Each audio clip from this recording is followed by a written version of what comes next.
Hey guys, it's Unclejona here, and I'm back with another homebrew review. And this one's a long in the offing. This is Chocolate Porter by Hanworth Homebrew, and this beer is getting on for 2 years old. I think maybe we said it was about a year and a half, between a year and a half and two. And the reason I know is if you look at the top, CP Chocolate Porter, and Darren did tell me that this was one lively mofo, and last time I told him that, it blew up. So I think he wasn't getting his revenge, kind of, but I took it to heart, and I've been degassing it for the last week. I've had it in the fridge to chill it down. I tested it again today, no smoke, no hiss, nothing, so that's good. So I took it out of the fridge, and it's warming up. Let's go for this bad boy. There we go. Well, I wasn't expecting a hiss because, as I said, I've been degassing it. Let's go for a pour. I'm really looking forward to this one. Chocolate Porter. I love porters anyway. And that beer the other day, whoa, the chocolate stout, my God, that was a good beer. There we go. Tiny hint of a head.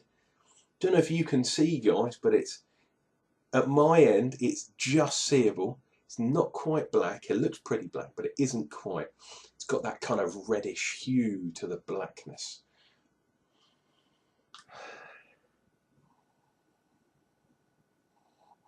We're kind of getting that.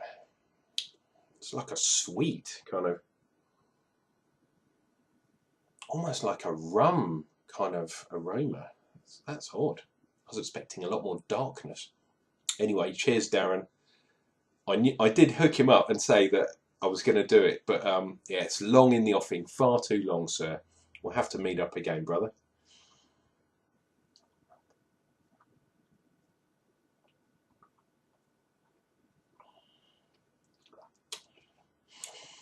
Ooh,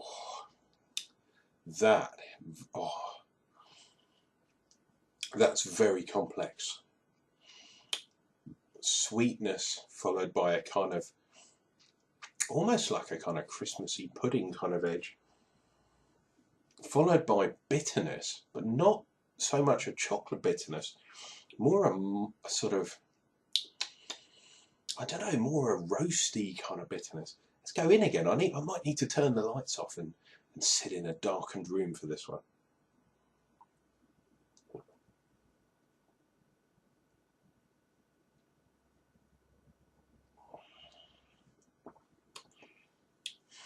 Yeah, sweet, mellowing out into the bitterness.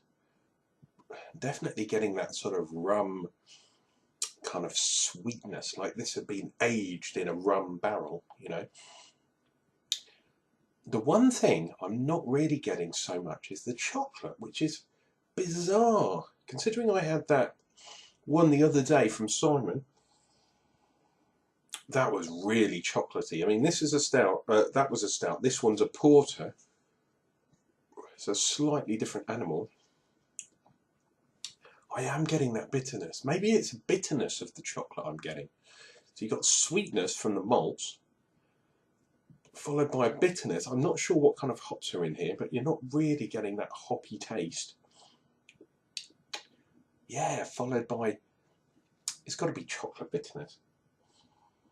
But there, I mean, the weird thing about aging beers, I said it the other day, if you age a beer, it can go two ways. They can separate out, which is just not ideal at all, or they can merge together into a sort of different animal. And this is what's happened with this beer. So you've got the sort of upfront taste, the sweetness, melding into the bitterness of the chocolate, followed by the sort of aftertaste of the roasty kind of malts because of the darkness. Nice beer, very nice.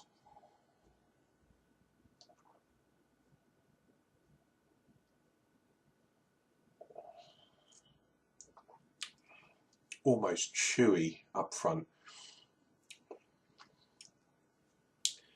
into that sweetness, into that bitterness. I'm still getting that sweetness on the back of the tongue. Ooh, what am I getting now? I'm just getting a hint right at the back end of that kind of kit beer kind of thing going on. So I can't actually remember what this porter is from, but just right at the end, in the sort of maltiness, I'm getting a tiny bit of that kind of twang. But this is a lovely beer, man. I can't believe it's taken me so long to drink it. And I guess you can't either, Darren. But now that I am enjoying it, this one is a keeper. Please, Darren, if you can put the ingredients or the kit you used down below, that would be really cool, so others can try what you did.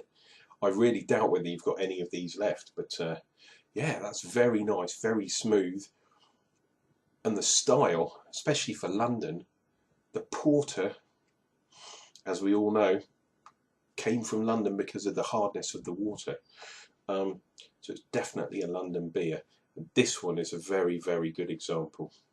Cheers and beers, guys. We will return with more homebrew reviews, and more Homebrew Wednesdays. Until then, make sure you click subscribe, make sure you click like, and until the next time, take care of yourselves. Make sure you have some homebrew. Cheers and beers, guys.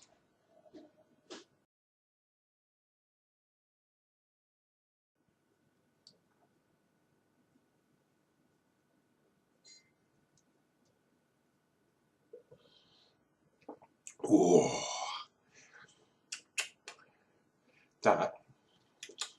that's a lovely porter.